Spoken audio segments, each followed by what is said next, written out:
Contrary to the rumors that you've heard, I was not born in a manger.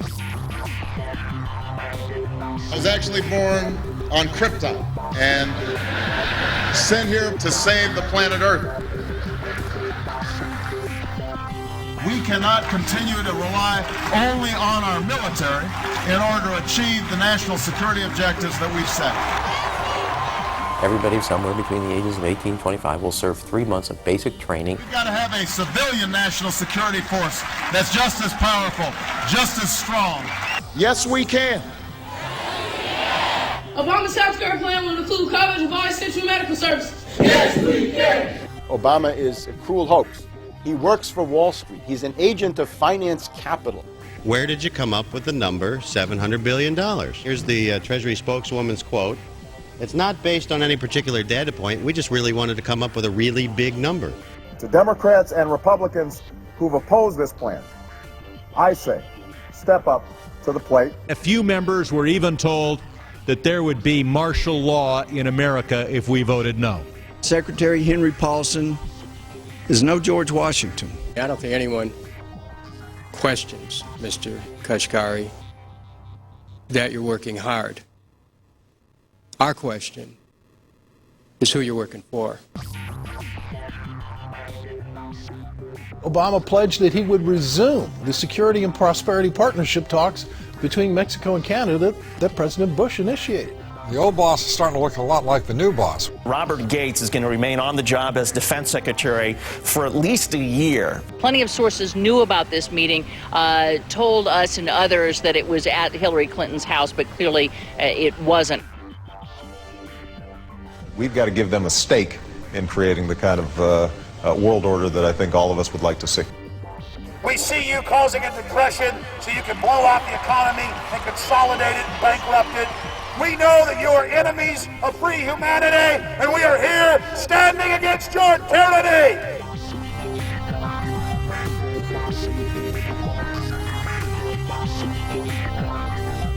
The Obama deception. The truth strikes back.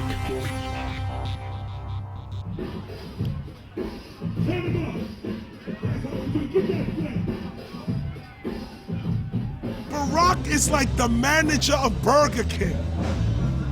All presidents are, including Bush. It's like this: when your fries are cold, if your burger is not done right, you go back to Burger King, America, or your government, and you say, my burger's cold, I want new fries. First, you go to the cashier, that's the courts. You argue to the courts. The courts, if you can't get no justice with the cashier, you say, let me see the manager. I want to go to the Supreme Court. I want to see the president. The manager comes out. Hi, what can I do for you? Now the manager can override the decisions of the cashier, but you never get to see the franchise owner of Burger King. If you really have a problem with your burger, you need to go see the franchise owner. We need to go to the top or to the bottom. We need to go to where the real architecture of government is. And it's not in a president, it's in a global scheme. Politics in America today is identical to pro wrestling. And what I mean by that is, in front of the cameras and the public, we all hate each other. I'm going to kick my opponent's butt. I'm going to whale him from here to high water and beat the crap out of him. Yet behind the scenes, we all are friends going out to dinner. Went to dinner together. And it's all a work. All intermarried. Show business. It's showbiz. And that's what you have today in politics. The Democrats and Republicans aren't really opposed to each other. Left and right mean nothing. The only thing that counts is, are you working for Wall Street or are you trying to defend the people against the financiers? It's pretty obvious that there's some gigantic financial institutions that have been pulling the strings of politicians in this country for a long time. And just the fact that we have it set up where they can donate millions of dollars to these guys' funds, these guys' campaigns. I mean, how do we not expect it all to go bad? America in 2009 was desperate for change. The past 8 years had been a disaster. Those weapons of mass destruction got to be somewhere. Maybe under here.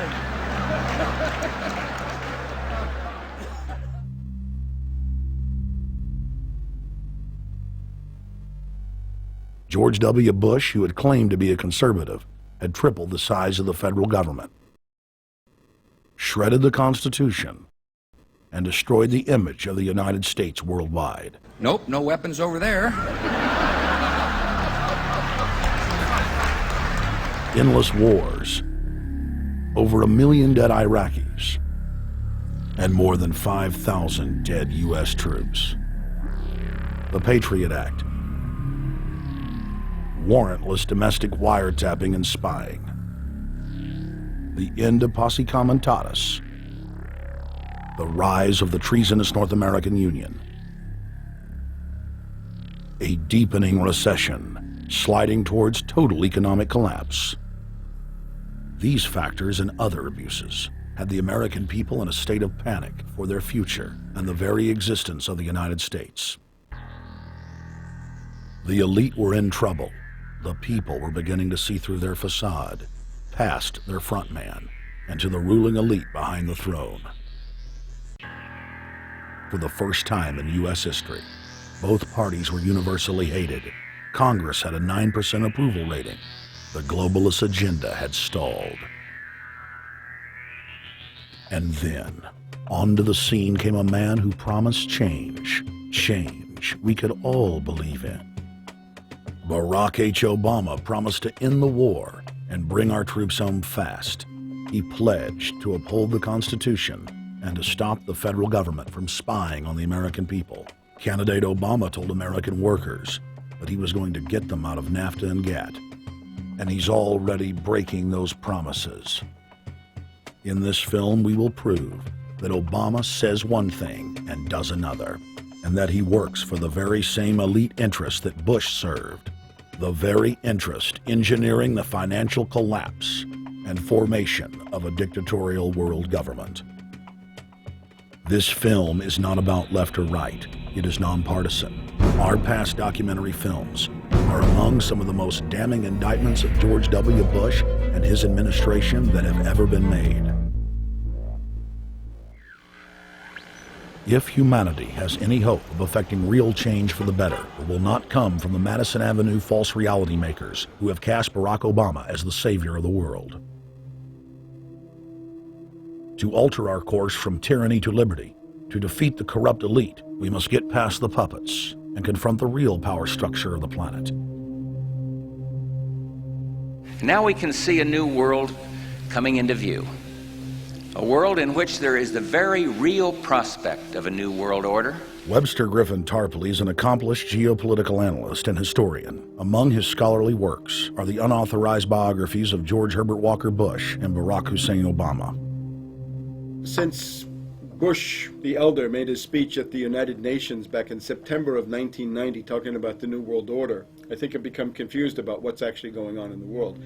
The New World Order is a more palatable name for the Anglo-American world empire. It's the planetary domination of London, New York, Washington over the rest of the world. It's hard to get people to join that or think they have a part in it if you call it the Anglo-American world empire. If you call it the New World Order, then people in India or someplace like that or the European Union might think, well, there's something in that for us too. But that's not what it is. It's the Anglo-American New World Order. It's really the old world order. It's the British Empire morphing into the American Empire. The U.S.-British world empire is what you're going to get. Combines of powerful men have always battled with each other over the levers of power. Gerald Celente is recognized as one of the world's foremost trends forecasters and is the founder of the Trends Research Institute. People that are knowledgeable know that the fight that this country has been waging since its inception is for the central bankers not to take over the country. And that's why people like Andrew Jackson were elected. And that's why people revere people like Thomas Jefferson and others. The takeover's happened, and it's a corporate takeover. Agents of the Bank of England attempted to assassinate President Andrew Jackson on multiple occasions because of his resistance against a private central bank being set up in the United States. And it was something that Abraham Lincoln warned. And this is, by the way, why I believe he was assassinated. This is the Lincoln quote. "The money powers prey upon the nation in times of peace and conspire against it in times of adversity. It is more despotic than monarchy, more insolent than autocracy, more selfish than bureaucracy. I see in the near future a crisis approaching that unnerves me and causes me to tremble for the safety of my country. Corporations have been enthroned. An era of corruption will follow, and the money power of the country will endeavor to prolong its reign by working upon the prejudices of the people until the wealth is aggregated in a few hands and the republic is destroyed. Wall Street has killed Main Street." So I know how unpopular it is to be seen as helping banks right now, especially when everyone is suffering in part from their bad decisions. I promise you, I get it. Up until about the Kennedy assassination and the beginning of the war in Vietnam, the United States is a very powerful engine for world progress. It's the assassinations, the Kennedy assassination, and the others in the 1960s, the beginning of the Vietnam War, and the beginning of the absolute domination of the Wall Street group over every other interest. Nobody else counts except the Wall Street money masters. That has now made the United States into no longer a force for progress, but something very different, often a force for destruction in the world. The military-industrial complex has taken over the country along with the Wall Street gang. If you look also at the people that Obama has put on his appointments list, it's all Wall Street. It's government of Wall Street, by Wall Street, and for Wall Street. There's nobody from heavy industry.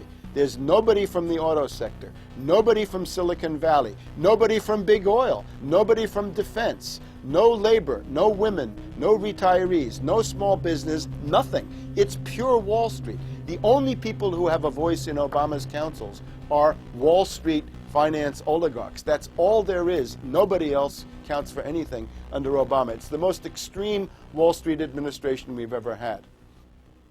Before his death, President Woodrow Wilson apologized to the public, regretting that he had been deceived by a group of international bankers and the country's financial system had fallen into their iron grip via the Federal Reserve Act of 1913.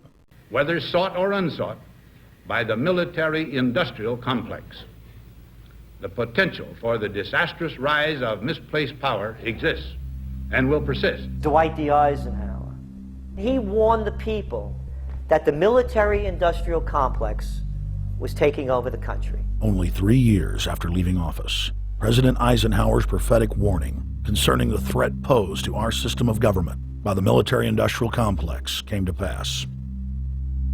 President John F. Kennedy had enraged the entire elite network. Now, Kennedy was brought in as somebody who was expected to be a puppet. It was thought that his pro-Nazi father, Joseph P. Kennedy, the bootlegger, the speculator, would guarantee that Kennedy would be obedient to the establishment. They thought that Kennedy was a sex maniac who could be manipulated through all of this, but it turned out that through his personal suffering, Kennedy had discovered a personal sense of himself which went beyond just being a puppet, and he began to think about things like economic recovery, world peace, having a space program, making deals with the Soviets, cutting the Federal Reserve down to size, and a whole series of other things. Executive Order number 11110, signed by President Kennedy, began the process of abolishing the private Federal Reserve. Kennedy was also pushing for real civil rights reform and had begun the process of pulling the troops out of Vietnam. The last time you had an actual president was Kennedy. The oligarchs took swift and decisive action. When John Kennedy attempted to take the government back from the robber barons, he was brutally murdered. The message to future U.S. presidents and leaders across the world was clear: do as you're told or die. John Fitzgerald Kennedy was the last true president of the United States. And until the globalists are removed from power, we will never have another real one. The other thing about the American presidency you've got to remember is that this is a puppet post. It's automatically going to be a puppet post. The idea that Obama is somebody who's going to come in and exercise real authority when he's obviously been chosen and given everything that he's got by these financiers. Presidents are now little more than corporate pitchmen who take all the political heat, while the controllers remain in the shadows, safe from public scrutiny. Hip-hop icon KRS-One is not just known for selling millions of albums. He has led a tireless crusade against youth violence and has been a strong voice for human rights. If they controlled it before, what makes you think they're not controlling it now? The country was on a verge of revolution. They threw a black man up. Now we like this. They give him the money, they give him the bundling, they give him vote fraud, they give him the media whores, they give him goons, they even have elected officials making threats to put people in jail if they criticize Obama in public. All of this is the mark of a puppet. And that means that he is a puppet, actually more of a puppet than anybody else, more of a puppet than Mrs. Clinton would have been, even more of a puppet than McCain. He's the maximum puppet that we've had certainly since Jimmy Carter. They put a black face on the New World Order, and now we all happy. KRS ain't buying it. In the real executive power structure, the president serves the military-industrial complex, itself owned by the international bankers. If there's a revolution, the population just throws out the prime minister or president. The elite stays in power because the public is never aware of who the real enemy is. In Evian, France in 1991, standing before the Bilderberg Group, the apex of the world government power structure, David Rockefeller defined the New World Order as a system of world government serving the international banking elite. For decades, the banker-owned media would attack anyone who dared to warn the public that a dictatorial world government was being constructed right under their nose, and that national sovereignty was being deliberately destroyed. And now, after years of denial, the media and the elite themselves are proudly announcing that not only is world government real, but it is the answer to the financial crisis that they carefully engineered. Suddenly, the Wall Street Journal tells us that the North American Union is here, and that getting rid of the dollar for a common currency with Canada and Mexico is good. The Financial Times of London, published by a member of the Bilderberg Group, crowed that a dictatorial world government had been kept in the shadows for our own good, and that it was now time for it to emerge from behind the curtains of national security. White House Chief of Staff Rahm Emanuel stated on record that they can't let this crisis go to waste. You never want a serious crisis to go to waste. And what I mean by that, it's an opportunity to do things that you think you could not do before. And Henry Kissinger, who gave Barack Obama his first job out of college, told national television that the economic collapse was a great opportunity to bring in the New World Order. He went on to say that Barack Obama was the perfect person to sell it to the world. But he can give a new impetus to American foreign policy, partly because the reception of him is so extraordinary around the world. I think his task will be to develop an overall strategy for America in this period when really a new world order can be created. It's a great opportunity. It isn't just a crisis. In June of 2006, our team traveled to Ottawa, Canada, to gather intelligence on the shadow government's agenda for the coming years. I think that's the Queen. Investigative journalist and best-selling author Daniel Estulin had been tracking the Bilderberg Group for more than 16 years. His moles inside Bilderberg informed him that the elite were planning to first run the price of gas up to $150 a barrel, unimaginable in 2006.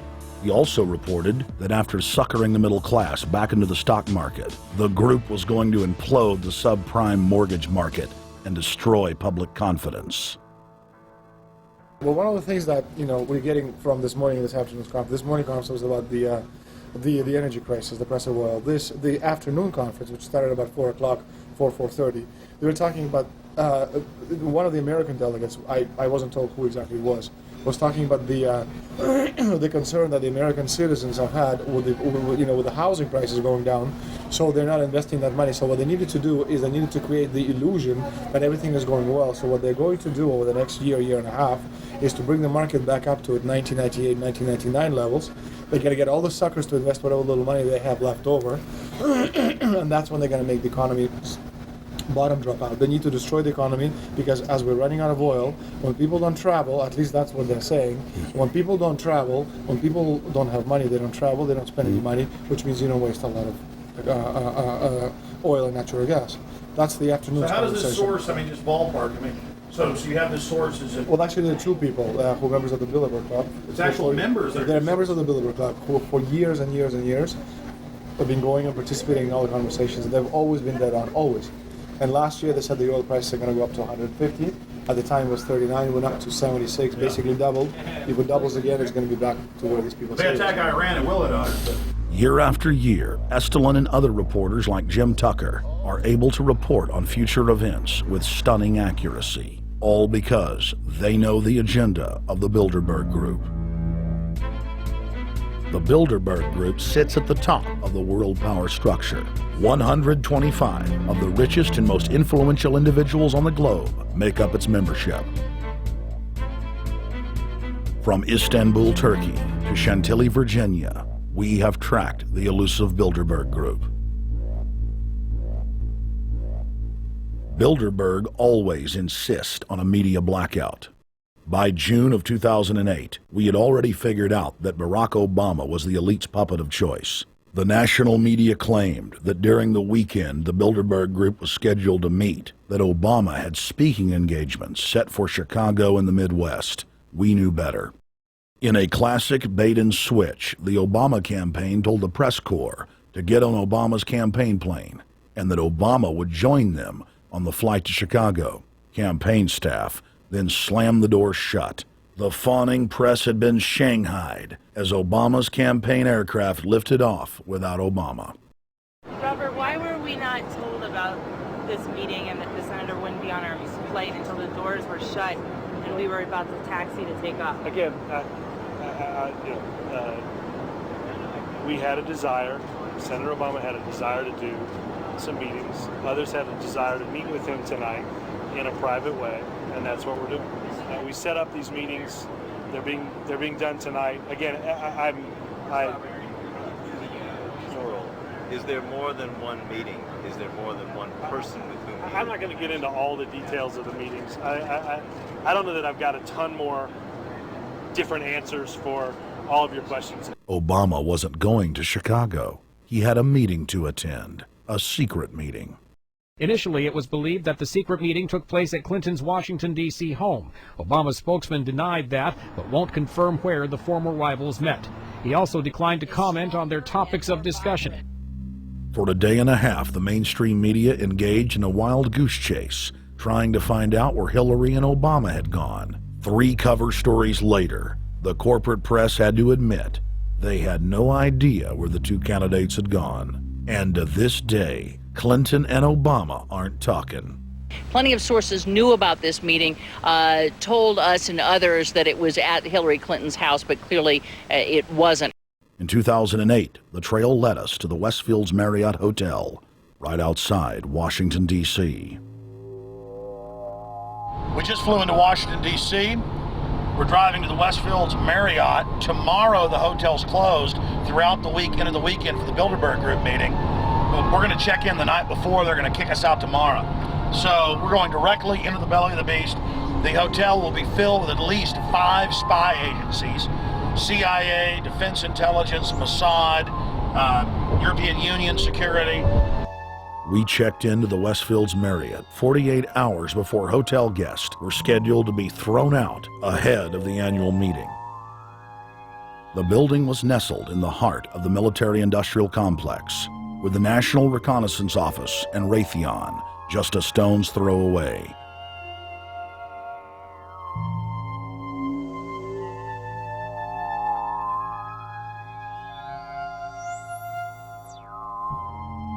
The plan tonight is to try to not get arrested, dodge the security, get in there, get some footage of the elite arriving in the morning, because some arrive before they officially lock it down, and then getting out of the building.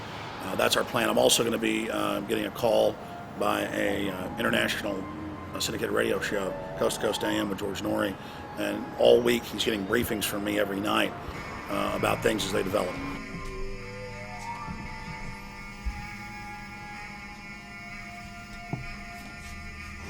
George, we're sitting here in the room. As the phone rings with your producer, Tom Danheiser, to put me on, the fire alarm goes off. So everybody is exiting the building. I know this is a setup. They timed it exactly when this happened. Open the door. I want them to hear the fire alarm. Open the door. I want people to hear this live to the 16 million people listening.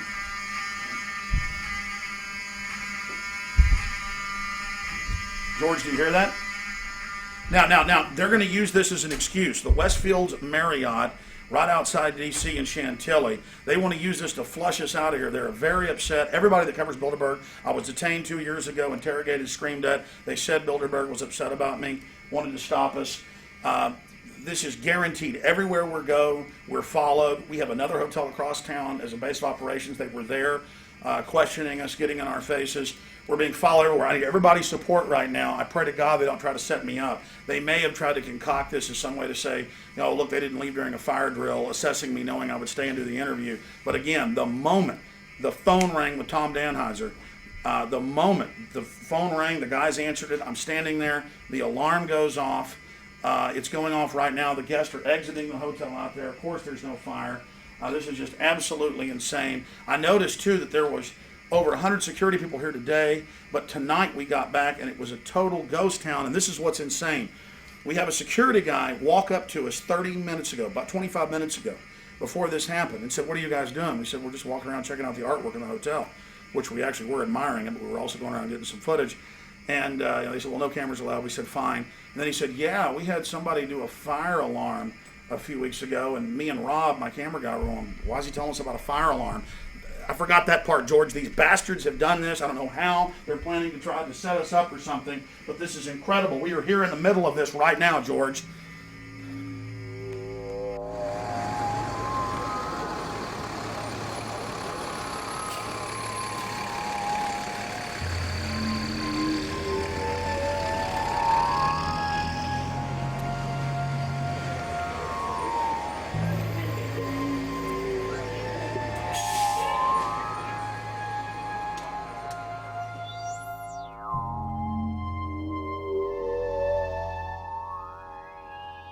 There you go, stay there, keep it locked.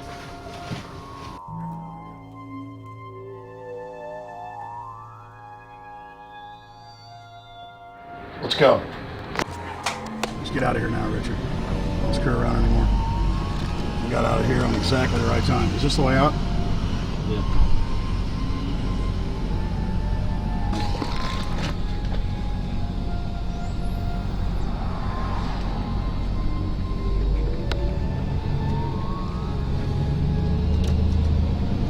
We got a car right behind us.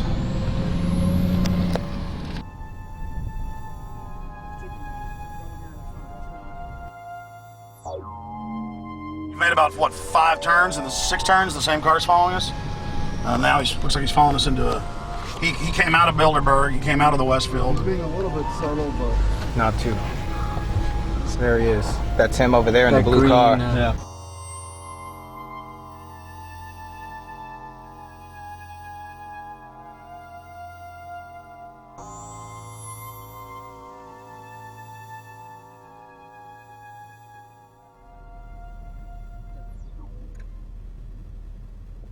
We're headed back to the Marriott here in Chantilly, Virginia, the scene of Bilderberg 2008.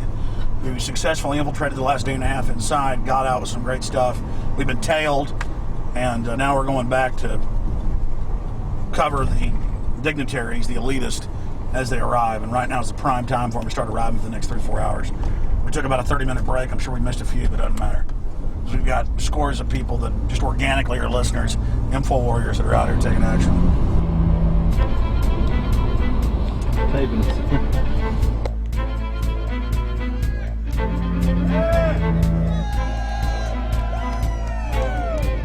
Yeah!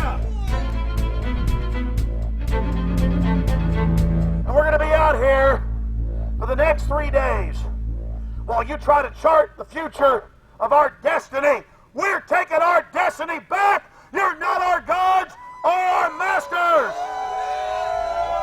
We witnessed at least 7 convoys of armed Secret Service entering the Westfield's Marriott, and internal sources confirmed that both candidates did attend at least one meeting inside the conference. While the Bilderberg Group was 100% successful in 2008 at keeping their name out of the mainstream media, they did not fare as well when it came to the exploding independent press. During the entire 2-day event, anti-New World Order protesters and alternative media encircled the hotel. You are being exposed everywhere! From David Rockefeller, from John Edwards, from Bill Clinton. Your game of secrecy is over! You're gonna play! Get him! It's up close! You piece of trash! This is Bernanke, man! Bernanke, you're going down!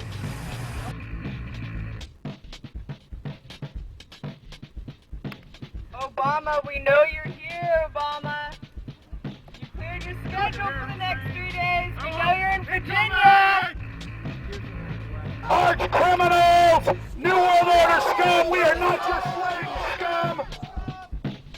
Brave Americans came from all over the United States and bullhorned the main conference hall at close range as the global power brokers schemed inside.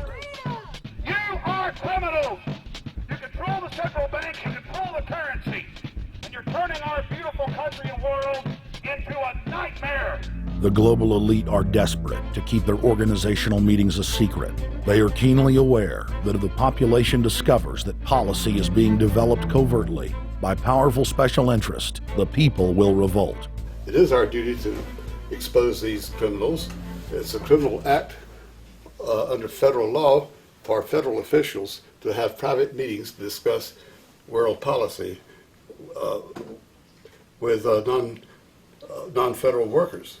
So everybody from the State Department, Treasury Department, White House, Defense Department, and others who show up, as they always do, they're committing a criminal act simply by being here to attend a secret meeting with officials from other countries to discuss U.S. policy in the world. So literally it's a criminal act. And every newspaper, every broadcaster has a patriotic duty to expose these scum and the evil they project. The election primaries served as a great diversion while the true future course of the nation was being set behind closed doors. You've got, obviously, the Bilderberg Group, founded by the former Nazi Prince Bernhard of Holland. You've got the Trilateral Commission, founded by David Rockefeller's Zbigniew Brzezinski. They're the ones who ran the Carter administration. Everybody in the Carter administration, from Carter and Mondale and Volcker and Brzezinski, were all members of the Trilateral Commission. Founding member of rap sensation Public Enemy, Professor Griff, gave us his view of the Obama phenomenon. Barack Obama's been given a pass by the Blue Bloods. He's been given the okay by certain secret societies for them to let him in. I truly believe imperialism and fascism needs a facelift. And that facelift is going to have to be black. And the reason why I believe that, simply because I think they're trying to go into Africa. Well, they're already in Africa. But they want to totally control all the natural minerals that they're going to need to carry themselves into the 21st, 22nd, and 23rd centuries.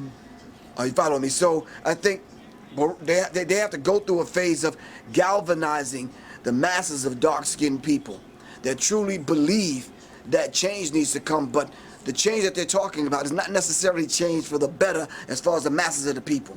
It's probably a better change for them. It's not going to change for us, the little man on the totem pole. And no one looks at the agenda.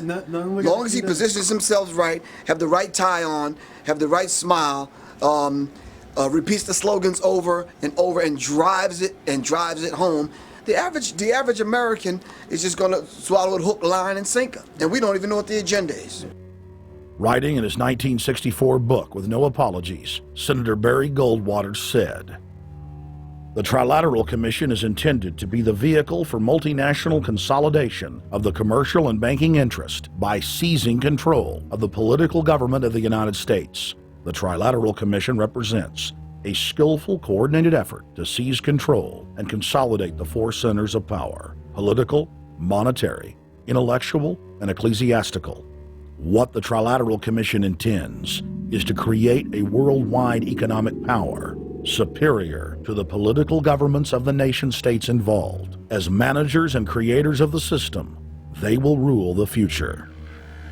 Bilderberg issues executive decisions and prime directives to its subdirectorates for implementation. The Trilateral Commission takes the Bilderberg Group agenda and executes it through regional roundtable groups throughout Europe, Asia, and the Americas. The Council on Foreign Relations serves as the managing roundtable group in the United States sector. The Council on Foreign Relations has dominated every administration since the days of FDR. The way in which they make policy and rule is that they are a polycentric oligarchical system.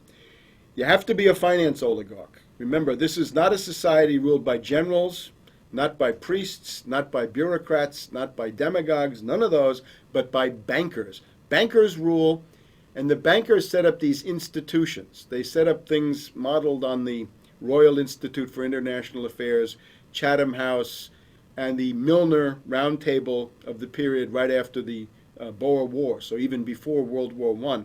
You had the British setting up these round tables, institutes with publications and conferences, and this is how they make policy.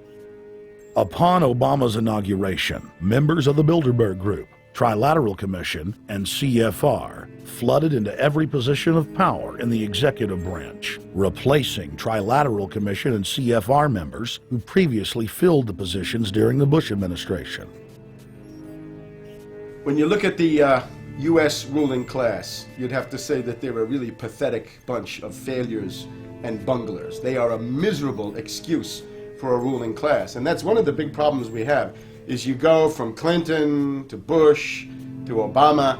What stays the same is the ruling elite that gives these puppets the orders that they act on. And these orders are wrong-headed, let's say, to say the least. They're basically bankrupt. They're going to lead to the collapse of this civilization. What they're doing is using the existence of the United States as a formerly powerful nation state to act out their Wall Street fantasies of world domination and maintaining their capital structures and maintaining their system of looting. And this can't be done.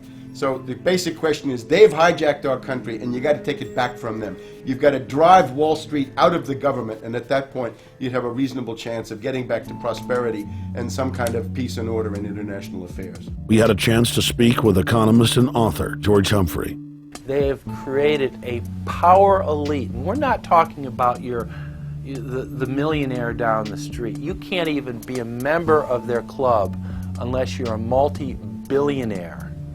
And friends, this is not about rich versus poor. This is about a very, very small handful of the worst criminal element on this planet, manipulating and destroying the good people of this nation and of this world. About this Obama with change. Look at the people he's put in to mastermind the economic recovery. Larry Summers. I love it. Every time they talk about Larry Summers, he's always brilliant. He's another brilliant one.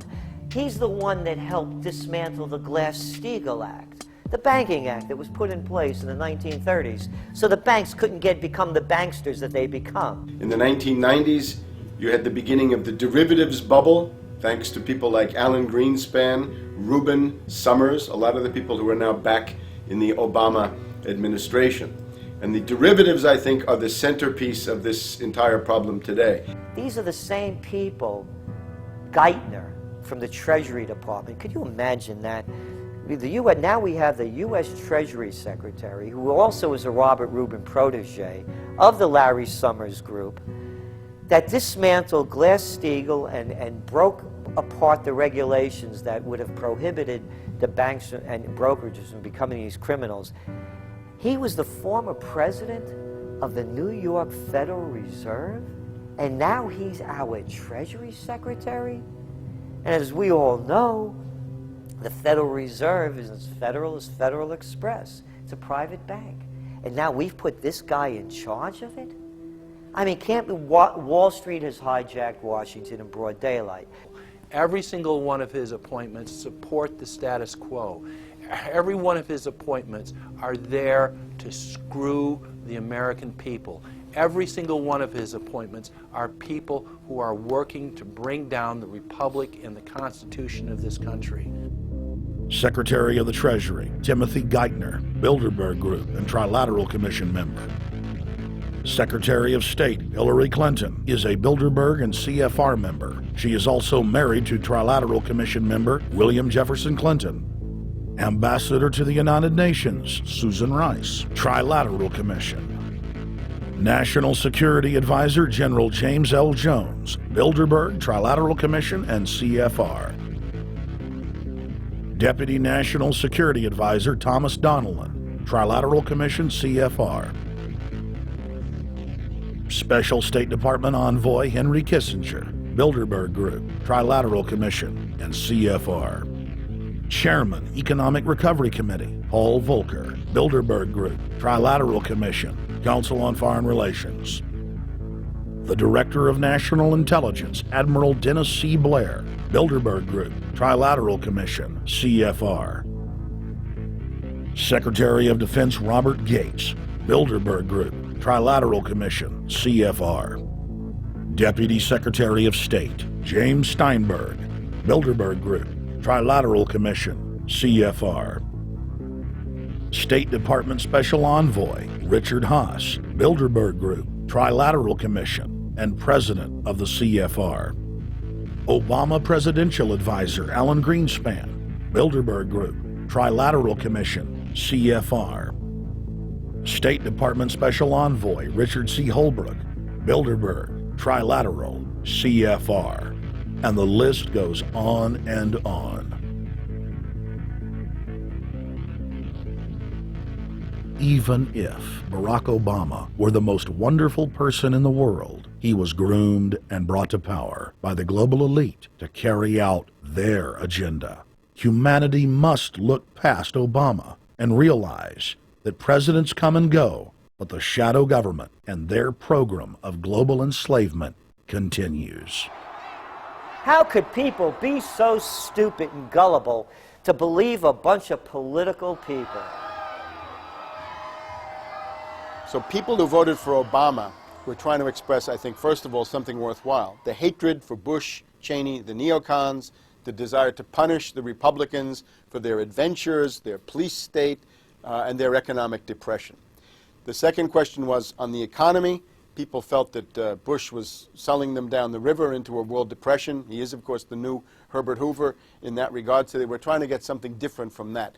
The tragedy, of course, is, and this is really why Obama was groomed and prepared over a period of almost 30 years now, that Obama is there to frustrate and to deceive all of those hopes. Obama is a cruel hoax. He's a bogus sham. He's an absolute denial of everything that you'd expect from an American president. It is very disturbing to see well-meaning people falling for high-tech propaganda over and over again. It happened after 9/11. The American people en masse were swept into a mob psychology, irrationally throwing their common sense to the wind and doing whatever the administration told them to. The general public eventually caught on to the fact that George W. Bush was a deceitful thug and that the economy was in freefall. In the midst of it all, Barack Obama was there, speaking out against the abuse of the people at the hands of the establishment. With the election of Barack Obama, the world rejoiced that the United States was no longer in the hands of madmen. But unfortunately for humanity, this was another vicious fraud. I want to like the guy. He speaks gently, he's intelligent, he seems to be a man of peace. He is just as charismatic as they come. But you know what? Is that a tree is really, really measured by the quality of its fruit. And when you kind of put away all the flowery words, when you put away all the rhetoric, when you put away all the rock and roll music, what he does is what's important for the people of this country, starting with the truth. Obama is notoriously a liar. He promised that he would get out of Iraq, I think within 16 months at some point. We had Samantha Power telling the Scotsman that he wouldn't be bound by those promises, and sure enough, he's now not going to be bound by those promises. Obama pledged in hundreds of speeches and interviews that within 6 months of being elected, he was going to bring our troops home from Iraq. But after he was inaugurated, the story changed. Now he said that they would look at bringing some of the troops home in 16 months. 2 weeks later, his story had changed again. Now the administration would look at bringing the troops home in 23 months. Well, Obama's already fudging. He's fudged since day one in this election, where he first said we're getting out. Well, now it's a timetable, and now it's da-da-da, because they're getting to him. They're understanding that, and he ain't going to be able to get him out because people more powerful than him got us in. When he first ran, remember, he was going to take the troops out. I get in there, troops come home. Day one. There is no military solution in Iraq, and there never was. I will begin to remove our troops from Iraq immediately. And then that went to 16 months. And now he's going to add, they're saying, another 30,000 or more troops to Afghanistan. Next, he sent 30,000 more Marines to Afghanistan, doubling the total number of forces in the crosshairs. Barack then announced that he was going to move missile systems into Eastern Europe to encircle Russia. But after all, what should we expect after he kept Bush's Secretary of Defense Robert Gates? The outcome of this policy is if you're constantly meddling near the Russian borders with these fascist creeps, IMF, NATO agents like Yushchenko of Ukraine or Saakashvili or Georgia, or these Kaczynski twins in Poland, or various collections of people in Latvia, Lithuania, Estonia, you're tied to these gangsters, and if they decide to start a war, that rapidly escalates into thermonuclear World War III. This is worse than the neocons. Bush and Cheney never got as far as Brzezinski, Soros, and the other people running Obama. Barack Obama swore that he would vote to repeal the Patriot Act, but then he voted for its reauthorization. Obama decried the Bush administration's illegal warrantless wiretapping of the American people. Then he voted to legalize it. Obama pledged that he would filibuster any attempt to give retroactive immunity to the telephone companies, the telecom companies, except he then turned around and voted for that bill. Most people don't know, for example, that he voted to reinstate the Patriot Act and more government wiretapping. Candidate Obama told desperate factory workers in speech after speech that he was going to renegotiate NAFTA and GATT to make it more fair for American workers. It is absolutely true that NAFTA was a mistake. But then his campaign was caught sending out memos to top corporate leaders, telling them not to worry and that it was just campaign rhetoric. We had Obama saying, you know, I'm against free trade. I don't like NAFTA and all those free trade sellouts. We had Austin Goolsbee going to the Canadian diplomats and saying, don't mind him. He's just popping off. That's just election era rhetoric. Doesn't mean anything. Presidential candidate Barack Obama was publicly criticizing the North American Free Trade Agreement in a bid for votes, but privately telling Canadian officials not to worry about it. He said that he was going to bring us peace in the Middle East. He said that he was going to bring us transparency and a balanced economy. He said that he was going to not have lobbyists. He said he was going to clean up government. He said he was going to work for the environment. And point by point by point, within the first month of his inauguration, he has lied and deceived and cheated the American people.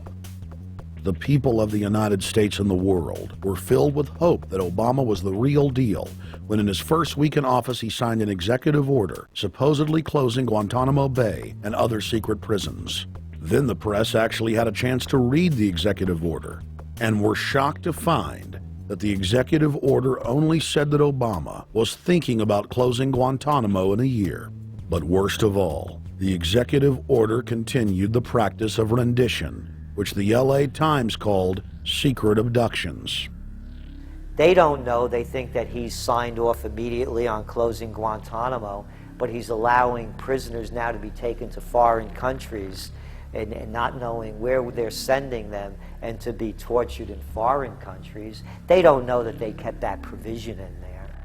Obama is now continuing the practice of secret arrest, secret prisons, and most importantly, indefinite detention without trial.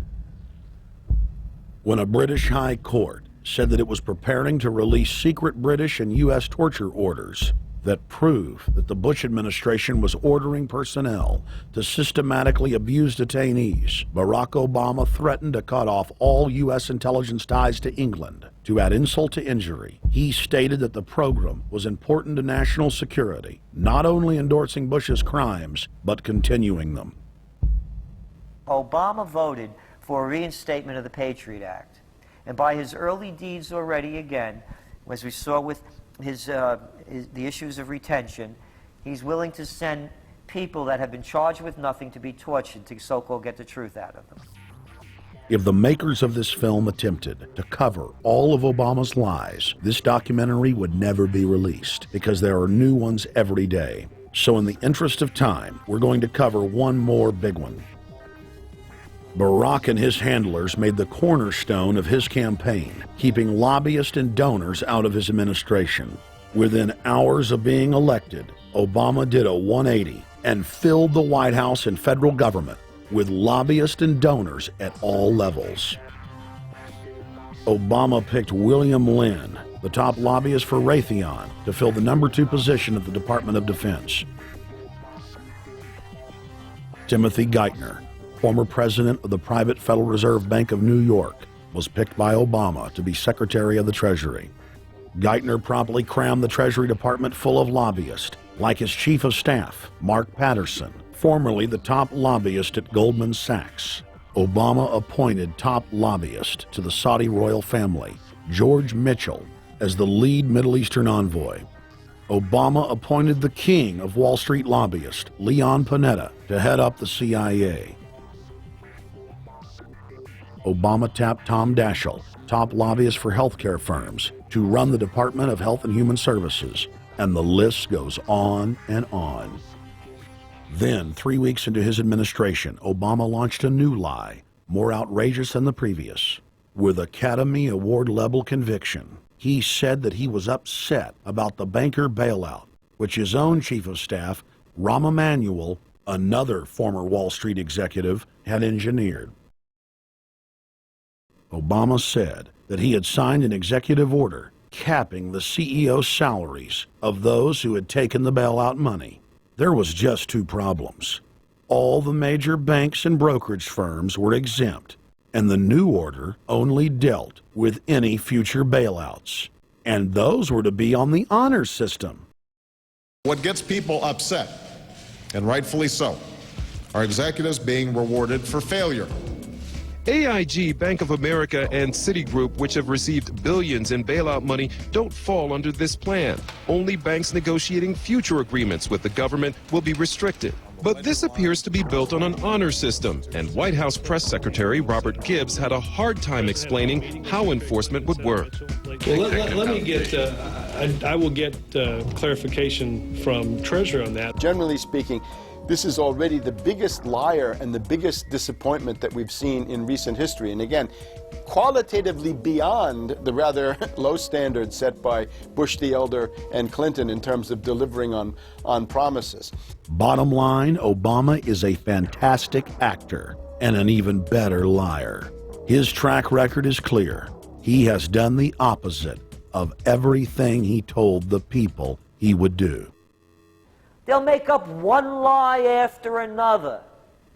And if you believe these people, knock yourself out. I don't believe a word they say.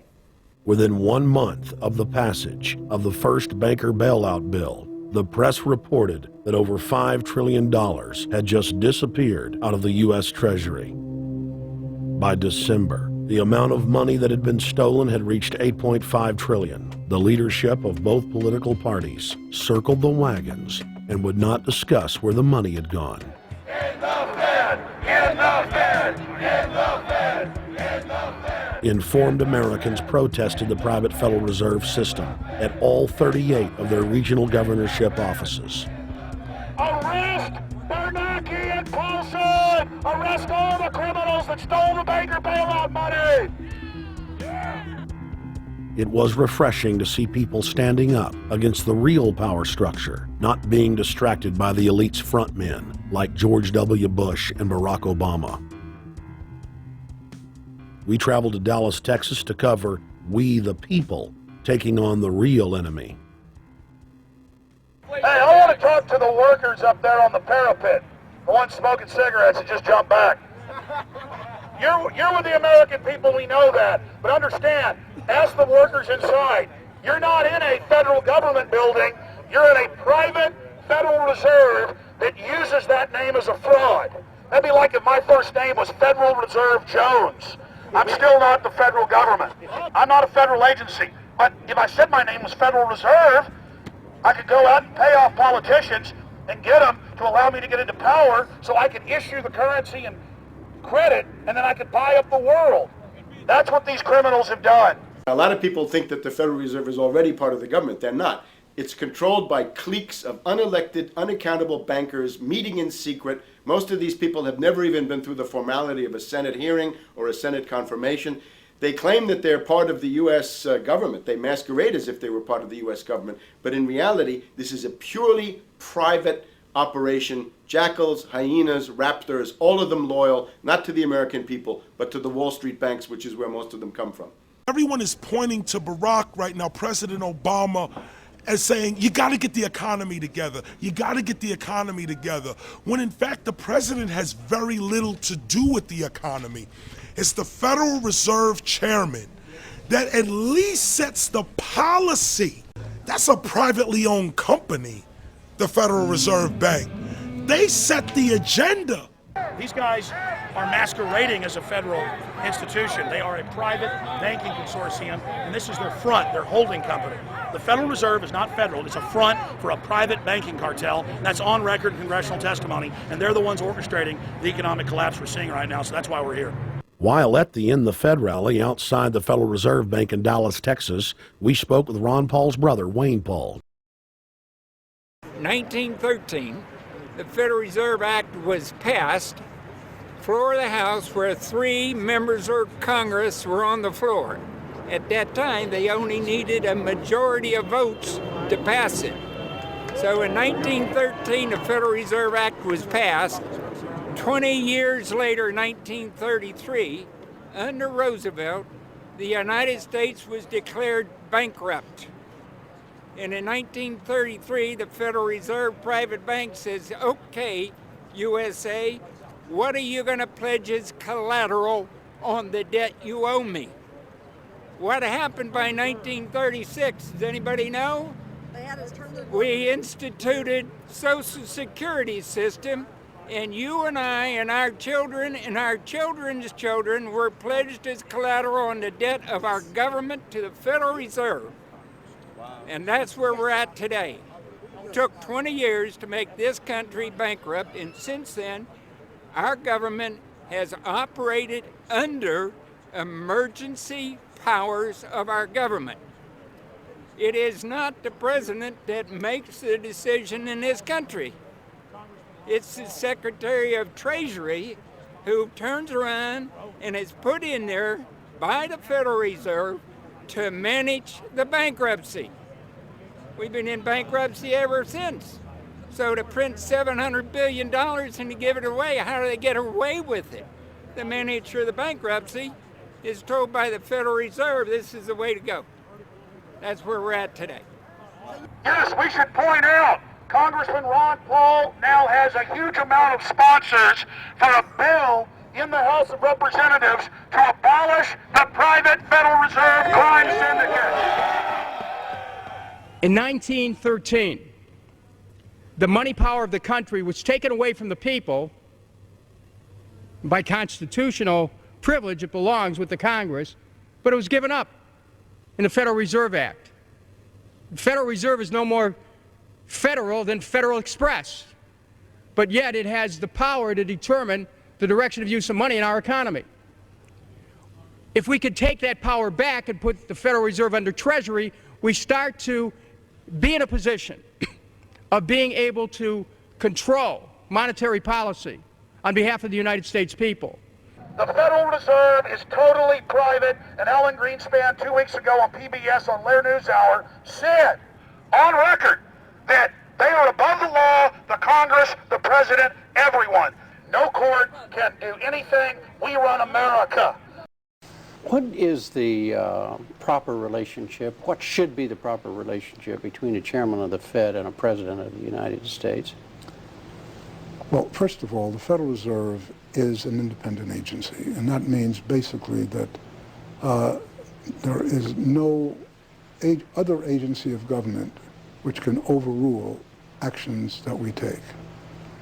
So long as that is in place and there is no evidence that the administration or the Congress or anybody else is requesting that we do things other than what we think is the appropriate thing, then what the relationships are don't frankly matter. Notice what Greenspan is saying. Greenspan is saying the Federal Reserve is beyond the law. And in reality, they are in practice beyond the law. Nobody, as far as I know, has ever audited the Federal Reserve. One of the first things we ought to do when we nationalize the Fed is go in there and find out the audit. Who stole money? Who engaged in corruption? There's a whole series of people going back to Volcker, to Greenspan, to Bernanke, and so forth. Think of the arrogance of private group of banks that have bankrupted the nation by design so they can repo the country. A private group of banks that loaned us our own money back are telling us they're above the law.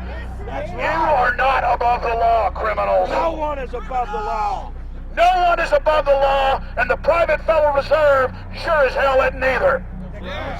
Since the founding of the Federal Reserve back under Woodrow Wilson, the Federal Reserve has struck out 3 times. They didn't stop the crash of 1929. They didn't stop the banking panic of 1932, 1933. And now they are the cause of the derivatives crisis because they're the ones who inflicted derivatives on the world with Alan Greenspan. Instead of our economy being about goods and services and real products and manufacturing, it's all about these guys, the private Federal Reserve that masquerades as a government entity who controls the issuance of currency and credit.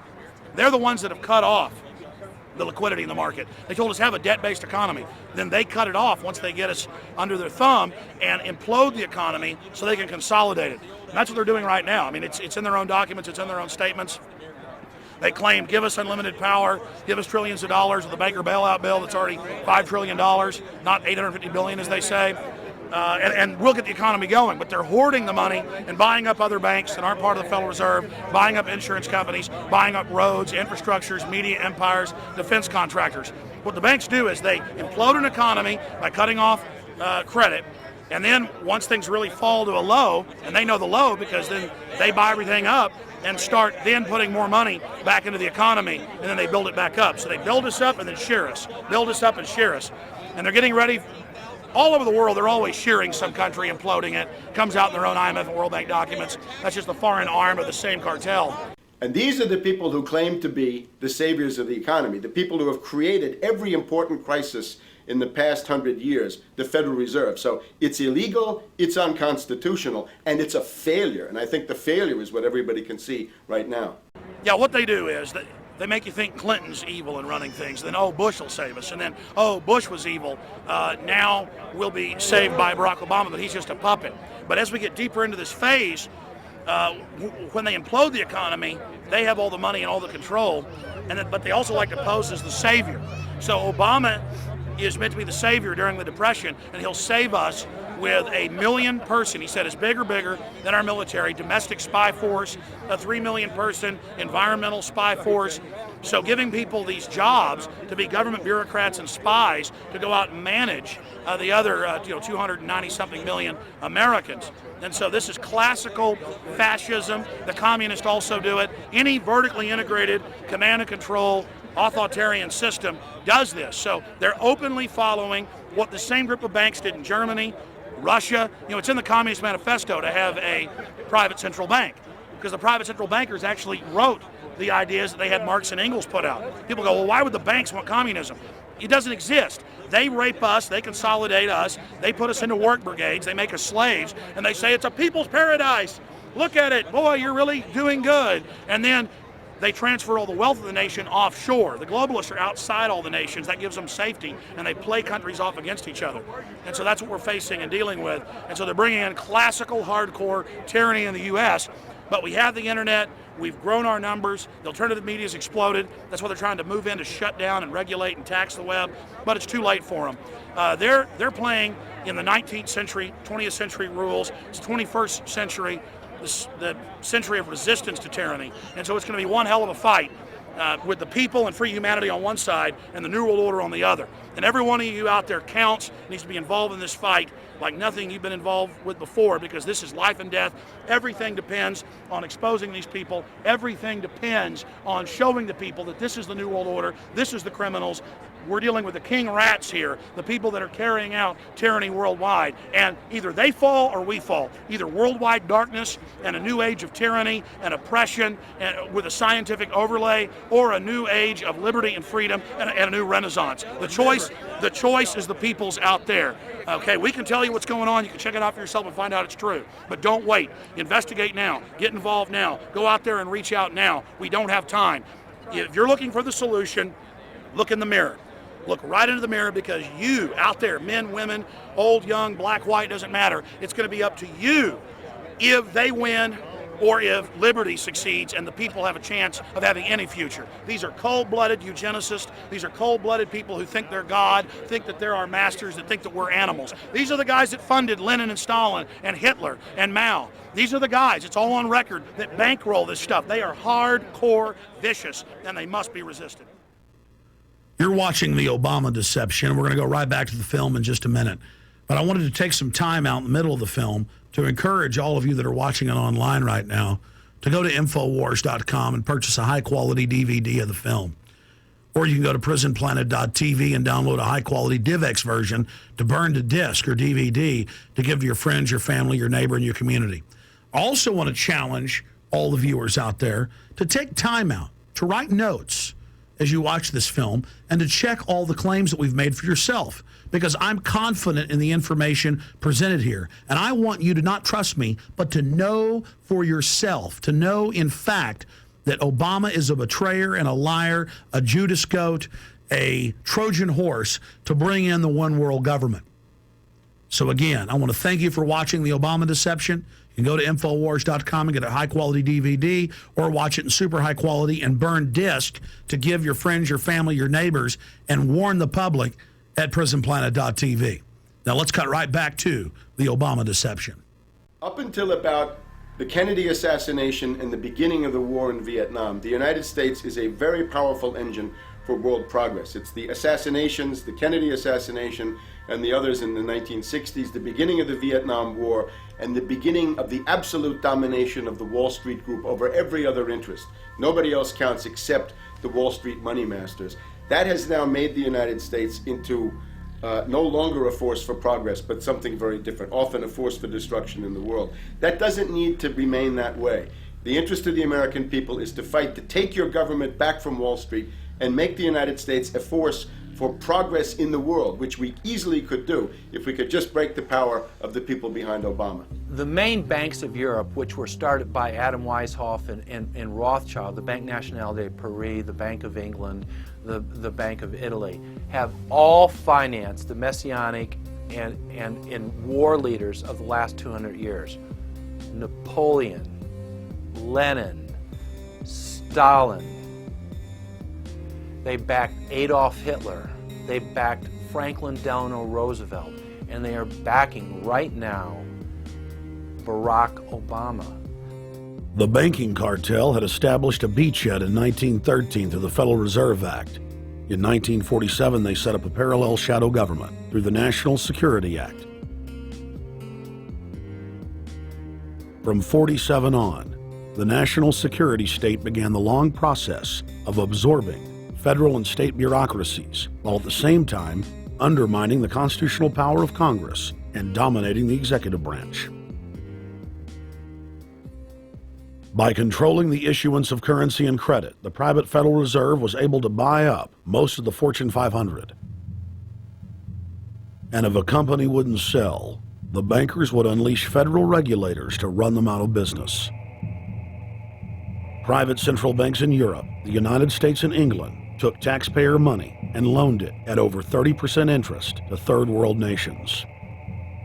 The bankers would then bribe the leaders of those countries not to pay back the loans. Their third world puppets would sign agreements stating that when the country defaulted, the banks would be given all the natural resources and infrastructure of the once sovereign lands. But worst of all, the countries would pledge future taxes paid by the people in perpetuity as profit to the private banks. By the year 2000, there were few nations that had not fallen to the designs of the money power. The globalists were now ready to start their final phase of world government takeover, the destruction of the Western nations' economies. To carry out their final takeover, they first removed banking regulations like the Glass-Steagall Act in the late 1990s. This allowed their front companies to issue unlimited credit to the world and to set up colossal Ponzi schemes, the likes of which the world had never seen. The scams were advertised by the controlled corporate media as completely legitimate. Because of the fantastic returns, private investors, corporations, state and local governments invested heavily.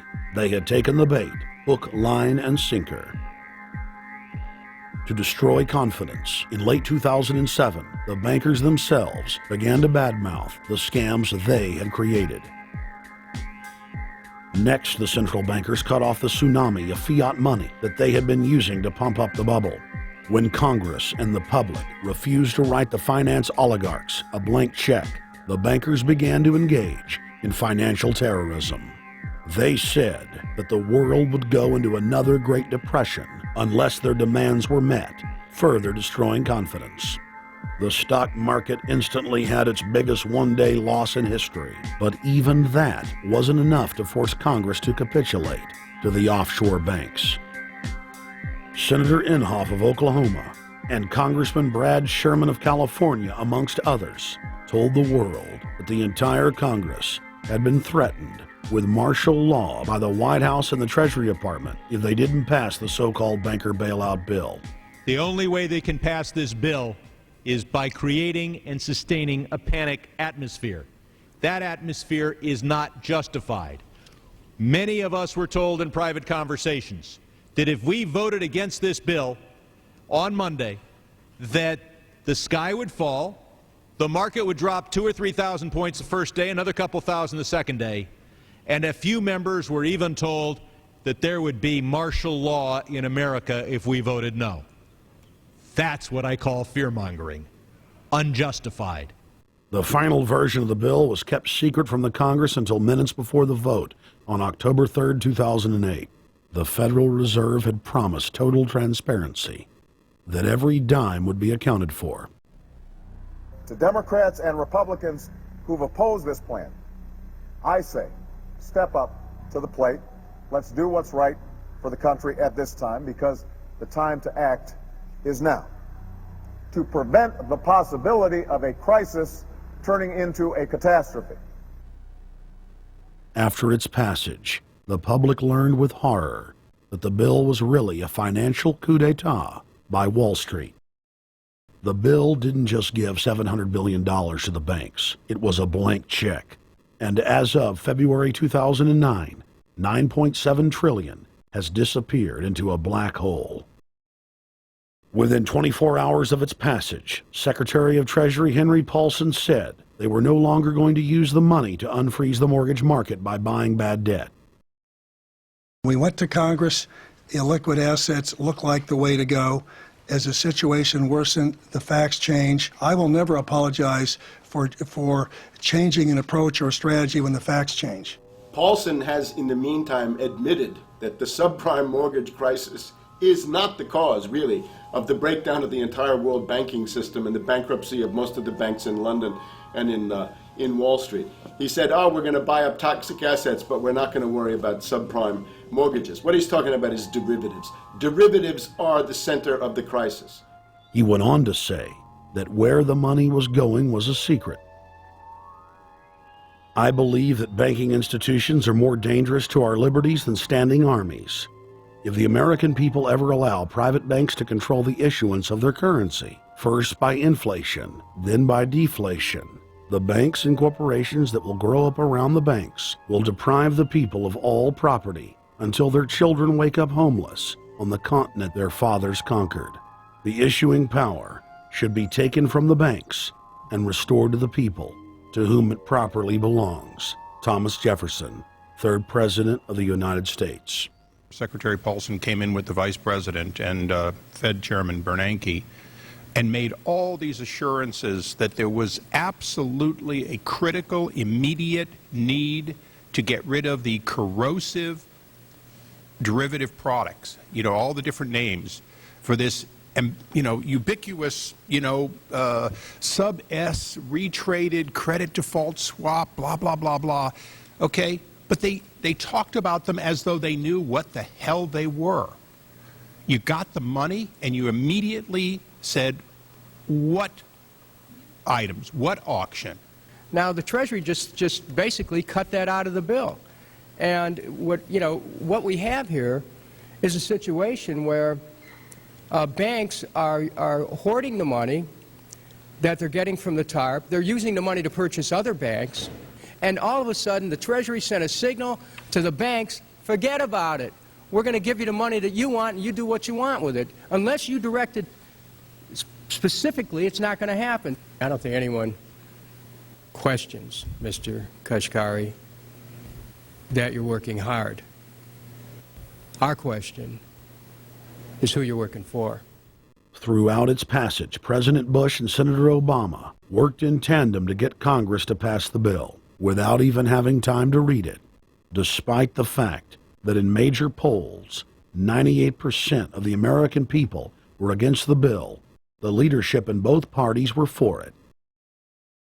And I really want to commend Barack Obama, because as we were involved in the this and that and different provisions of the bill to persuade people, he really gave them confidence that this was the right decision for the American people, even though it wasn't, in our view, a great bill for them to vote on. I want to take a particular moment to also thank the individual who's not here, and that is Barack Obama, who made numerous calls not only to all of us, but to members of our caucus, and helped us gather the votes on the Democratic side to pass this legislation.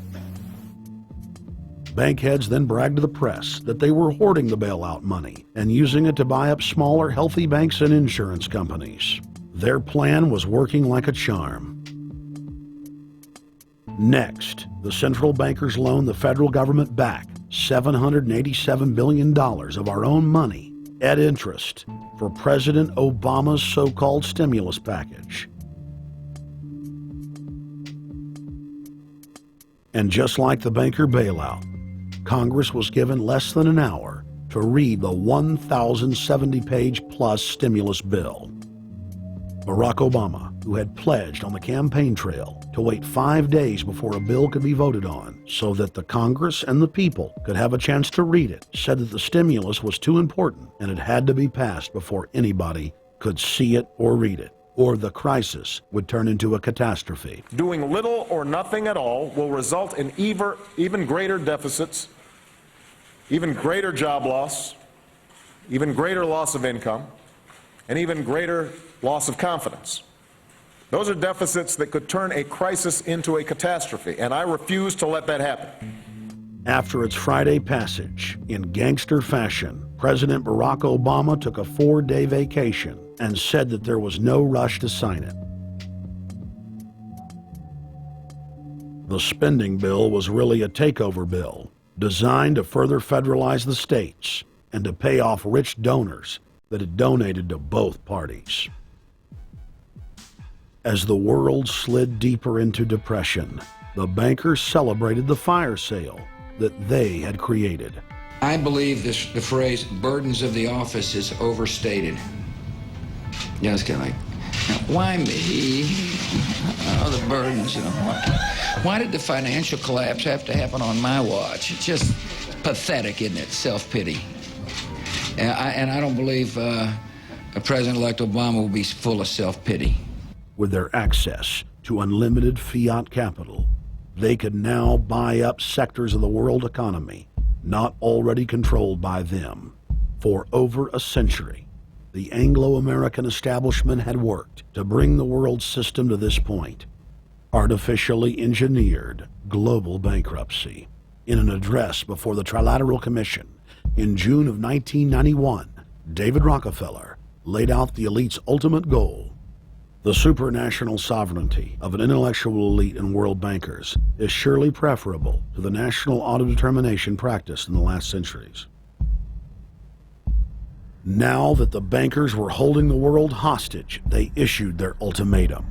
The only solution to restart the global economy would be to set up a planetary government ruled by a new Bank of the World, a Bank of the World owned and controlled by them. Suddenly, hundreds of prominent publications announced the solution, the people's only salvation. Time magazine, in an article titled The New World Order, said that the new super bank would control the world's currencies and set interest rates, and that the new bank would, quote, knock the heads of bad countries like the United States. At a meeting of central bank heads and finance ministers dubbed Bretton Woods II, the plan for world government was unveiled by the very bankers that had engineered the collapse. Formerly sovereign countries would now pay their taxes directly to the banking cartel. Hundreds of new carbon taxes, controlling every facet of human activity, would only be the beginning. Now all the elite had to do was to sell the public on accepting the final phase of their takeover. And it's Obama's job to sucker the public into standing down so the bankers' agenda can move forward unhindered. Never before in U.S. history has the media gotten behind a president like they are behind Obama. The press has pulled out all the stops, bestowing a crown of infallibility upon Obama as the savior of the people. The elite are betting everything they've got on Obama's charisma and hoping that he can sell the world on their program of tyranny. Yes, there have been differences between America and Europe. No doubt there will be differences in the future. But the burdens of global citizenship continue to bind us together. A change of leadership in Washington will not lift this burden. In this new century, Americans and Europeans alike will be required to do more, not less. Partnership and cooperation among nations is not a choice. It is the only way. We've got to give them a stake in creating the kind of world order that I think all of us would like to see. In truth, Obama is not simply continuing George W. Bush's policies. He is radically expanding them. I thank President Bush for his service to our nation. This film has documented the painful fact that Barack Obama's agenda is the complete opposite of what he has claimed it to be. Now we will reveal what Barack Obama and his controllers' true agenda is. Number 1, bring the United States under the complete regulatory control of a private offshore superbank known as the Bank of the World. More than 100 new taxes are now being developed under the umbrella of curbing greenhouse gases. The new taxes will be paid directly to the private bank consortium. At the producer level, taxes will be paid on farm animals' flatulence. At the consumer level, there will be carbon taxes on all forms of meat, beef, poultry, pork, and fish. All cars will be fitted with satellite tracking boxes that will tax driving by the mile. And an added tax will be placed on all fossil fuels, including motor oil and natural gas. All plastic products will have a carbon tax added. Outdoor space heaters and fireplaces are to be taxed. All electricity produced by coal-powered plants will be taxed. Under the cap-and-trade system, citizens will be forced to pay taxes on thousands of products to private cap-and-trade services owned by Al Gore and other elitists. There will be taxes on light bulbs, water, trash pickup, air travel, train travel, bus, ship, medicine, steel production, mining, clothing, laundry, asphalt are just a few of the new taxes to be levied. But to truly transform our economy, to protect our security and save our planet from the ravages of climate change, we need to ultimately make clean, renewable energy the profitable kind of energy. So I ask this Congress to send me legislation that places a market-based cap on carbon pollution and drives the production of more renewable energy in America. That's what we need. The notion of anthropogenic global warming is a fraud. In other words, the idea that the planet is getting warmer and that human activity is somehow responsible is a pseudo-scientific fraud. It's a big lie. It's a monstrosity. Remember the Nazis, they had race science, race hygiene. They said Aryan blood is different from any other kind of blood. This was, of course, idiocy, a fantastic piece of nonsense. Today, we got something similar.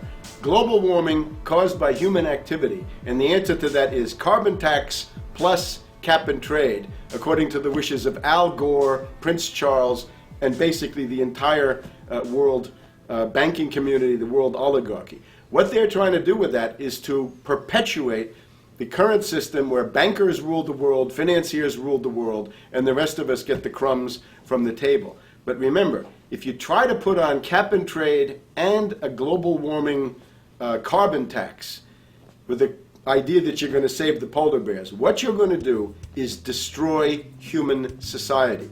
You're going to cause genocide on a massive scale. The deaths will be measured in the hundreds of millions and indeed in the billions. Just the idea of global warming means that there'll be no development for Africa, no development for the poorer parts of Southeast Asia, and no world economic recovery of any kind ever in our entire lifetime. So it's important to expose and fight the pseudo-scientific fraud of global warming. One more point about this. You don't need a climatologist to know that this stuff is a fraud. I'm a historian. I can tell you, in the last 1,000 years, we had a period of very warm temperatures called the medieval warm period, where all kinds of grapes and semi-tropical stuff was growing very far into the northern hemisphere. That was about 1100, 1200. It happened to correspond with an all-time maximum of sunspots. Right now, we can say that we're going into another maximum period where there'll be some warming, but we're well within the limits of the medieval warm period. About 1600 to 1650, there was an ice age in northern Europe. The North Sea was filled with ice. The German and Dutch ports and the English ports were filled with ice. That corresponds to an all-time minimum of sunspot activity, the Spörer minimum and the Maunder minimum. So this has largely got to do with solar activity. We can see that other planets, not just the Earth, are warming slightly as a result of increased solar activity. But we're well within the minimum. So what the oligarchs claim to be an open and shut scientific case is a piece of pseudo-scientific nonsense, and it should be rejected. Number 2, the social engineers are fully aware that the Obama craze will wear off quickly, so they are racing to put in place the most oppressive police state control grid in human history. 20,000 battle-hardened regular Army troops are now being deployed to patrol the streets of the United States. FEMA is now building giant camps in every region of the country, and the Congress has introduced bills like the National Emergency Centers Act, H.R. 645, which merges local governments and the police under federal control. And as we all know that have watched these things, they're ready for the riots. With these detention centers that are being opened up around the country, with state police training for riot control in the event of economic calamity and food riots, they know what's going on and they're prepared for it. So people better also prepare for it themselves. Anyone that's not prepared for what's going to happen, they deserve what they get, because there's enough information out there pointing to the problems, and they should take all precautionary actions. Next, Obama ordered the Defense Department to issue DoD Directive 1404.10, establishing a 1 million person civilian army under his control. Simultaneously, Obama launched USAService.org. The new website deceptively masquerades as a federal agency, but in reality is a recruiting tool building a separate, completely private army outside of government that takes orders directly from Obama's controllers. Barack Obama has refused to rescind Presidential Decision Directive 51, signed by George W. Bush. The directive plainly states the president is a dictator and that Congress is ceremonial. We cannot continue to rely only on our military in order to achieve the national security objectives that we've set. We've got to have a civilian national security force that's just as powerful, just as strong, just as well funded. President Obama and his Chief of Staff, Rahm Emanuel, have repeatedly stated on the record that all Americans below the age of 64 will be forcibly conscripted into federal service. Citizenship is not an entitlement program. It comes with responsibilities. Everybody somewhere between the ages of 18 and 25 will serve 3 months of basic training and understanding in a kind of civil defense. Now, it doesn't always have to be service in uniform. One of the things that if you talk to our generals, they are desperate for is a civilian counterpart to our military forces. So is this compulsory then? Well, you have to, in a sense, it's required of everybody, 18 to 25, 3 months, and at some point at that point you do it. Obviously, I'm not going to say perfect legislation. We'll work that process through. Or you could do it during a college summer, or you could do it after high school. If you have a demagogue with a fanatical mass movement of personality cultists who is imposing the program of a group of extreme bankers and finance oligarchs, that's fascism. Obama's transition site, change.gov, proclaimed that middle school and high school students will be forced to serve the federal government. Fascism is gutter up, streets up, hooligans, thugs, fervently idealistic students, swarming adolescents, just the kind of thing you see around Obama. The way you get a population to enslave itself when the police and the army are no longer enough to do that. So I think that's if you're a left liberal, it's time to open your eyes to that. All young Americans between the ages of 18 and 24 will be conscripted into a paramilitary domestic security force. If Obama has his way, adults and seniors will also be forced into other forms of service for the betterment of the homeland.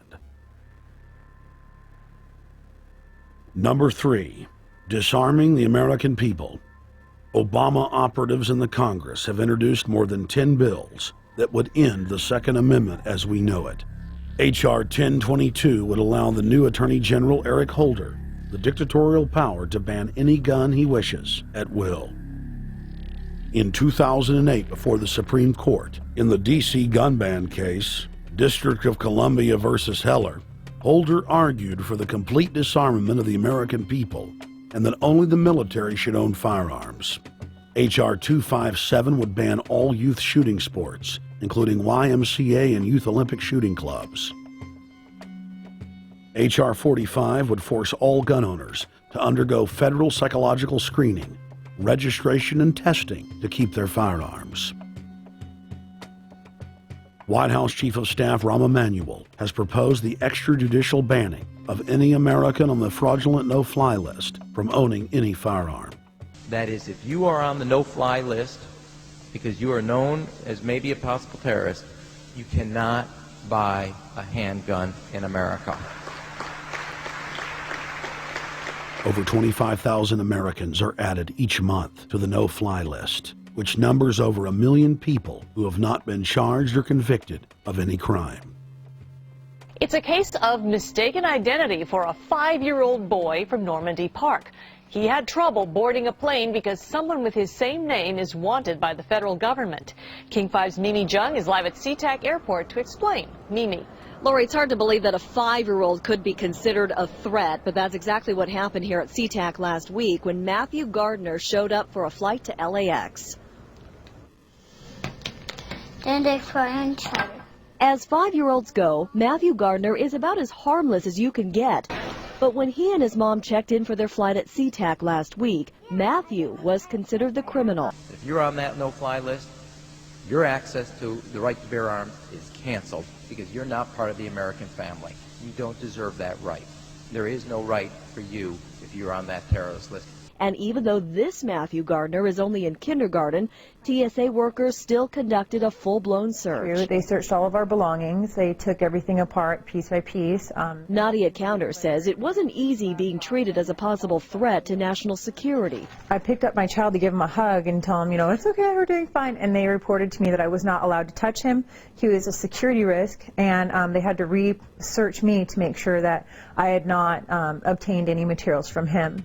Number 4, massive restrictions on the First Amendment guarantee of free speech. The President, Congress, and the FCC have announced plans to not only curtail speech on talk radio and newspapers, but to also regulate speech on the internet through the Orwellian-named Fairness Doctrine. The Obama machine is also pressuring Congress to pass draconian hate speech laws that will eviscerate the First Amendment. Number 5, they plan to further federalize health care so that the government can dictate what kind of care citizens receive. Modeled after the British system, this includes rationing care and restricting what procedures the handicapped and elderly are eligible for. Number 6, Obama is already pushing to expand the Department of Defense budget and to station more U.S. troops overseas to encircle Russia, China, Iran, as well as setting up bases in Africa under the pretext of humanitarian aid, and dominate and occupy Africa through AFRICOM. So we're taking your phone call, seeing what you think of Barack H. Obama. Is he a Judas goat? Is he a front man? Is he a betrayer? Let's go to Anthony in Georgia. Anthony, what's your take on Barack Obama? They put the face of Barack Obama as part of their public relations because it's like the old folk tales about vampires. A vampire cannot force his way into somebody's house. It's against some kind of metaphysical law. So the vampire has to persuade the resident of the household to open the door and invite him in. So they're going to look at the peephole at Barack Obama, which looks like them and appears to be on their side. They're going to say, okay, here's my ally. Let me open the door and let me let this person in. And then Barack Obama is just, of course, a front man for the American empire, where he's going to have the entire U.S. Navy, the entire U.S. Army, and the entire U.S. Marines under AFRICOM command. And, of course, he's going to turn it into a new Iraq, and he's going to turn it into a new Afghanistan. Every operation that you see going on in Iraq and Afghanistan is going to propagate to the poor countries of Africa. And well, sir, I agree with you. Sir, I agree with you. They're looking to the people. They see a handsome, smiling African face. You know, he's all, hey, I'm from Kenya. And then it's a total bait and switch. But it's the same thing here in the United States where they would get sellout Native American chiefs to sell out their people. This is the oldest trick in the book. And he can also pacify the most downtrodden minority groups in the United States. And he's saying, hey, get ready for sacrifice. Get ready to lose your standard of living. They're like, yay, I love Obama. They could never get away with this with a John McCain. Obama basically does a couple of things. One is, again, this idea, kick the Chinese out of Africa. Kick them out of Sudan where they get oil. Kick them out of Zimbabwe where they get raw materials. Start a civil war in Congo, another big source of raw materials. Al-Qaeda, an arm of the U.S. intelligence community, is now active in Algeria, Tunisia, Morocco. You've got a destabilization going on in Kenya around Odinga. That's Obama's cousin. This is a guy who has two children. They're Obama's niece and, nephew in a broad sense.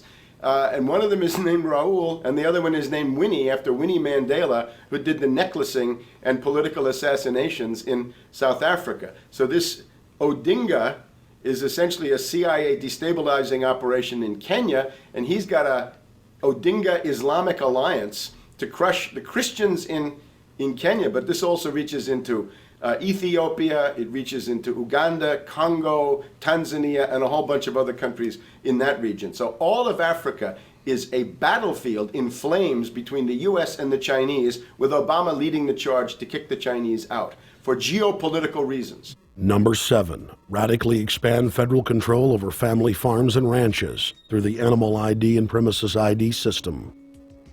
Number 8, accelerate the merger of the United States with Canada and Mexico under the Security and Prosperity Partnership. He is also accelerating the transfer of remaining federal authority to unelected quasi-governmental bodies like the World Trade Organization. Number 9, Obama must convincingly play the part of the president and convince the people of the United States that the buck actually stops with him. This is critical to the globalist master plan, because in 4 to 8 years, Obama must take the blame, as Bush did, for the New World Order's horrific agenda. At that point, the elite will put a new puppet in the ceremonial seat of power and build him up as the savior, only to tear them down again. And so the process is repeated over and over. For their program to work, it is essential that the people not learn that the presidency is now nothing more than theater, because if they did, the people would stop looking at the pawns and start looking for the king. Through this system of deceit, the elite's criminal agenda can continue forever because the people waste all of their political energy debating the media spectacle instead of investigating the globalist agenda. Number 10, it's Obama's job to sell the public on globalist policies that aren't in the people's best interest. But the overlords have many salesmen. His most important function is to protect the criminal oligarchs from prosecution while they loot the economy worldwide, start new wars, and engage in torture. They're called Generation O, and they were the key to Barack Obama's White House win.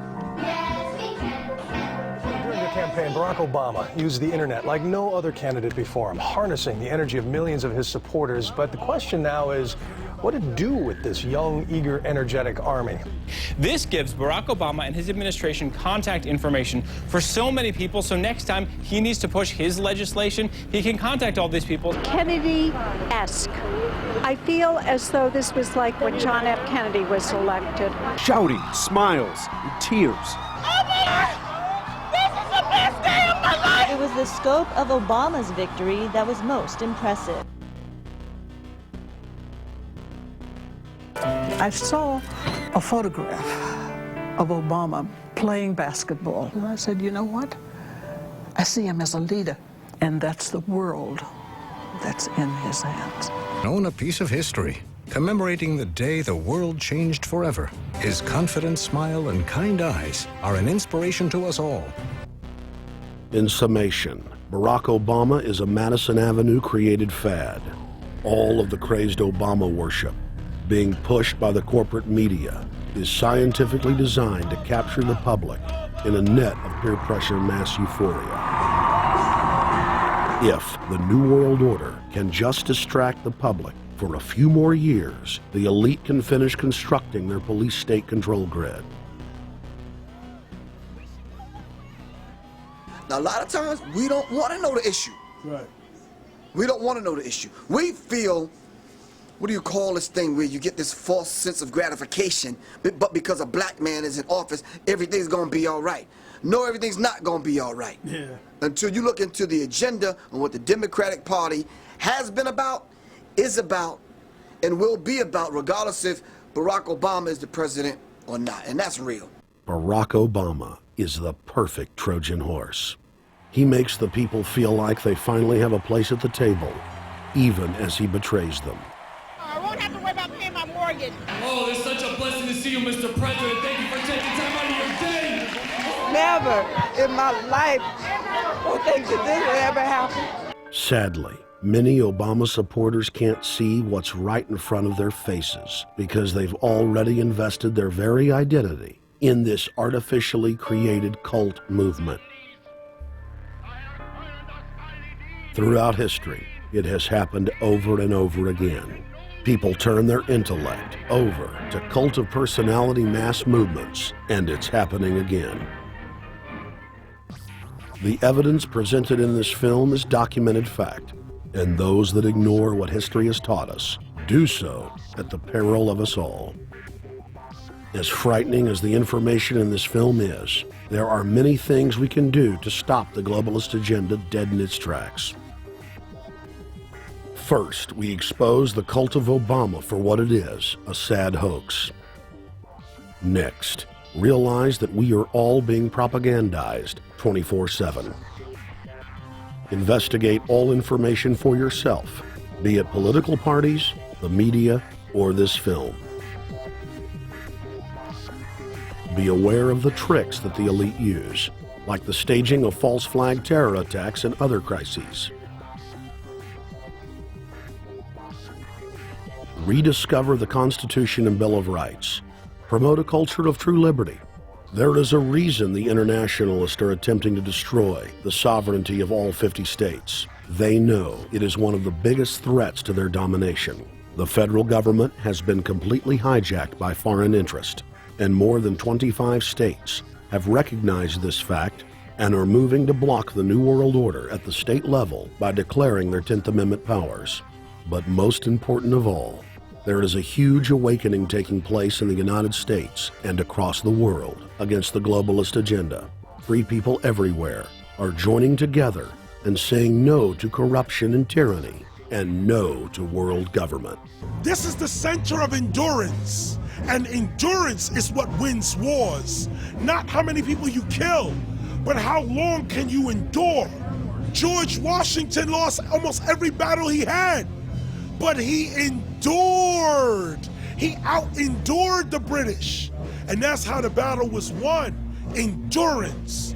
And each and every one of you watching this, every single one of you, is just as important as the people who were our founding fathers, as that you are just as important as the Sons of Liberty who met in the 1770s to philosophize about freedom, to philosophize about a republic, to philosophize about a truly free country with a republic. There's 1 billion people on the planet. It only takes one to change it. Are you the one? There may be everybody in your classroom bugging out. Your whole school may be on fire with kids wild and bringing guns in. But are you the one? Nature has a way of abundance. Nature puts out a lot of stuff looking for the one. So if you're going to go along with the trend of let's just kill each other, let's disrespect each other, then you're part of nature's plan as well, to be part of just the excess. But if you think more of yourself than just being the excess, you'll do more for yourself. Are you the one? Everybody's not gonna make it, but you have an opportunity to save yourself. Well, we don't have to look back thousands or even hundreds of years to see how dangerous this present day situation is. We can look back to Bolshevik Russia. We can see the takeover by the Bolsheviks talking about the people's revolution, talking about the positive change. And Lenin came in and then Stalin. The fact is that over 40 million Russians between 1925 and 1940, good Russian, people who were Christians, people who had their own businesses, people who were educated, they were exterminated because they had their own business, because they were educated, because they believed in God's law. We can look over at Germany. Germany was in a very, very terrible economic situation, and this very charismatic leader called Adolf Hitler comes in. He makes the roads good, and he promises a better life for the people. And within 10 years, you see a completely nationalized, centralized, dictatorial situation where millions and millions of people were exterminated. And then we can go to Maoist China. Mao came in, he promised change, he promised a better life, and within 5 years, 60 million Chinese were exterminated. They don't teach that. They don't teach that in the schools these days, and it wasn't that long ago. And I pray to God that this will not happen in the United States. And the way it won't happen is if you and your friends and all of us together take action to say no. This country is too precious. It's too wonderful. It's too good of a place to lay down as a victim. Greatness could arise once we break the shackles of the government that's holding us back. One thing America has more than any other country is an entrepreneurial spirit. One thing we have more than any other country is the ability to be innovators. You know, if I was born in Italy, I wouldn't be the trend forecaster I am today because I would have been locked into a culture of thinking one way. We have that freedom of expression and freedom of thought that could free us to create greatness again if Big Brother doesn't come down on us harder. Humankind is at a historic crossroads. The forces of globalism are marching towards absolute despotism. Look in the mirror, count the cost, and decide, are you going to let history repeat itself? Or will you stand tall with freedom lovers everywhere and stop the completion of a world dictatorship?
Thank you for watching The Obama Deception.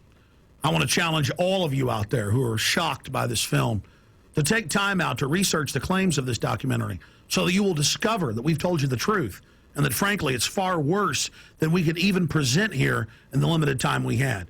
And once you find out the claims in this film are true, I want to ask you to do the only thing you can do. Spread the word. Warn your friends and family, your neighbors, about this deception, about this betrayal. We have to warn the people that Barack Obama, despite his fancy teleprompters and his silver tongue, is nothing more than a New World Order frontman, a pitchman, selling you tyranny. Please get the high-quality DVD at Infowars.com. Make copies of it. Get it out to people. Wake them up. Let them know the threat. Let them know what the New World Order and the global banking system is doing. Download high-quality copies at prisonplanet.tv. Whatever you do, get the truth out to the people. Because as Thomas Jefferson said, all that evil men and tyrants need to flourish is that good men and women do nothing. So we cannot stand here idle while this treason is taking place, while this betrayal is unfolding. Thank you so much for watching The Obama Deception.